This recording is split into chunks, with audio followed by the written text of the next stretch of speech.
অবশেষে নিজের গদি থেকে সরলেন লীনা গঙ্গোপাধ্যায়। রাজ্য মহিলা কমিশন থেকে সরে দাঁড়ালেন। এতদিন কেন চুপ করেছিলেন? অবশেষে কেন পদত্যাগের সিদ্ধান্ত? রাহুলের মৃত্যুর পর তার বিরুদ্ধে অভিযোগ ওঠে, পুলিশের জিজ্ঞাসা বাজারের মুখে পড়তে হয়েছে লীনাকে। এবার কোন সিদ্ধান্ত নিলেন? বিজেপি সরকার ক্ষমতায় আসতেই হঠাৎ এমনটা কেন করলেন লীনা? মাস দেড়েক আগেই রাজ্য মহিলা কমিশনের চেয়ারপারসনের পদ থেকে ইস্তফা দেওয়ার ইচ্ছা প্রকাশ করেছিলেন লীনা। অভিনেতা রাহুল বন্দ্যোপাধ্যায়ের মৃত্যুর তদন্তে যাতে কোনো প্রভাব খাটানোর অভিযোগ না ওঠে সেই জন্য সেই সময় রাজ্য মহিলা কমিশনের চেয়ারপারসনের পদ থেকে ইস্তফা দেওয়ার ইচ্ছা প্রকাশ করেছিলেন লীনা। তবে পরের ইস্তফা দেননি, এবার সরকার বদল হতেই সেটা করলেন। রাজ্যের মহিলা কমিশনের চেয়ারপারসনের পদ থেকে ইস্তফা দিয়েছেন তিনি প্রখ্যাত কাহিনীকার ও প্রযোজক হিসেবে পরিচিত।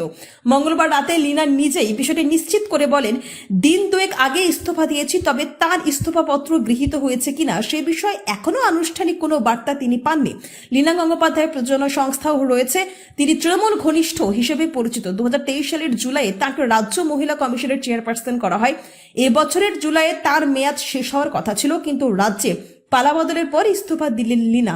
ওয়াকিবহুল মহল বলছে, নতুন সরকারের নারী ও শিশু বিকাশ মন্ত্রী হয়েছেন অগ্নিমিত্রা পাল। তারপরে লীনার পদক্ষেপ যথেষ্ট তাৎপর্যপূর্ণ। মাস দেড়েক আগে রাজ্য মহিলা কমিশনের চেয়ারপারসনের পদ থেকে ইস্তফা দেওয়ার ইচ্ছা প্রকাশ করেছিলেন লীনা।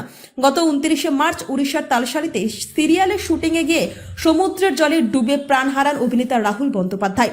লীনা গঙ্গোপাধ্যায়ের প্রযোজনা সংস্থার সিরিয়াল ছিল।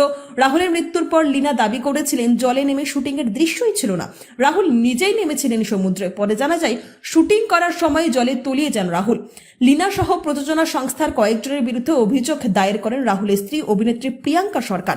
টলিউডের একাংশ লীনার বিরুদ্ধে সরব হন। রাহুলের মৃত্যুর তদন্তে যাতে কোনো প্রভাব খাটানোর অভিযোগ না ওঠে সেই জন্য সেই সময় রাজ্য মহিলা কমিশনের চেয়ারপারসনের পদ থেকে ইস্তফা দেওয়ার ইচ্ছা প্রকাশ করেছিলেন লীনা।